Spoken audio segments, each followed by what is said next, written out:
నమస్తే మిత్రులారా, నేను మీ శ్రీనివాస్ చౌహాన్ అడ్వకేట్. మిత్రులారా, విదేశీ డిగ్రీలను మన దేశంలో అమలు పరచడానికి అవకాశం ఉంటుందా? సో మిత్రులారా, మన దేశంలో సివిల్ వివాదాల పరిష్కారాల కోసం సిపిసి అనే చట్టం అమలులో ఉన్నది. ఈ సిపిసి చట్టంలోని సెక్షన్ 44A చాలా స్పష్టంగా చెబుతున్నటువంటి విషయం ఏంటి అంటే, విదేశీ న్యాయస్థానాలు ఇచ్చినటువంటి తీర్పులు ఏవైతే ఉన్నాయో ఆ తీర్పులను మన దేశంలోని న్యాయస్థానం ద్వారా అమలు పరుచుకోవడానికి అవకాశం ఉందని చెప్పి ఈ సెక్షన్ చాలా స్పష్టంగా వివరణ ఇస్తుంది.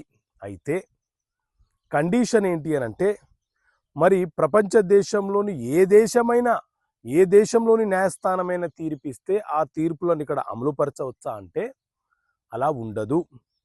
భారతదేశము ఏ దేశంతోని ఒక ఒడంబడిక, రెసిప్రోకేటింగ్ టెరిటరీ అనే ఒక ఒడంబడికను చేసుకొని ఉంటుందో ఆ దేశాల యొక్క న్యాయస్థానాలు ఇచ్చినటువంటి తీర్పులను మన దేశంలో అమలుపరచవచ్చు.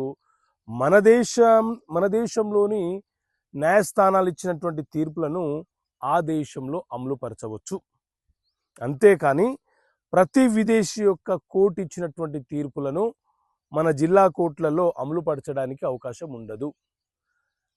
అదేవిధంగా పన్నుల కోసము లేకపోతే జరిమానా విధించడం కోసం ఇచ్చినటువంటి తీర్పులు ఏవైతే ఉన్నాయో ఆ తీర్పులను మన దేశ న్యాయ వ్యవస్థ ద్వారా అమలు పరచడానికి అవకాశం ఉండదు. మన దేశము ఏ దేశాలతో ఉడంబడిక చేసుకుందో దానికి సంబంధించి కేంద్ర ప్రభుత్వం ఒక గెజెట్ విడుదల చేసి ఆ గెజెట్లో ఏ దేశాలకు సంబంధించిన ఉడంబడిక ఉంది మనతో అనే ఒక లిస్ట్ని ప్రచురణ చేసింది. ఆయా దేశాలతో మాత్రమే, ఆయా దేశాల డిగ్రీలను మాత్రమే మనం అమలు పరచుకోగలుగుతాము. ముఖ్యంగా అప్పు వసూలుకు సంబంధించిన డిగ్రీలను మన దేశంలో విదేశీ తీర్పులు ఇచ్చినా కూడా, విదేశీ న్యాయస్థానాలు ఇచ్చిన తీర్పులను కూడా అమలు పరచవచ్చు. ఓకే మిత్రులారా, థ్యాంక్ యూ. జై హింద్.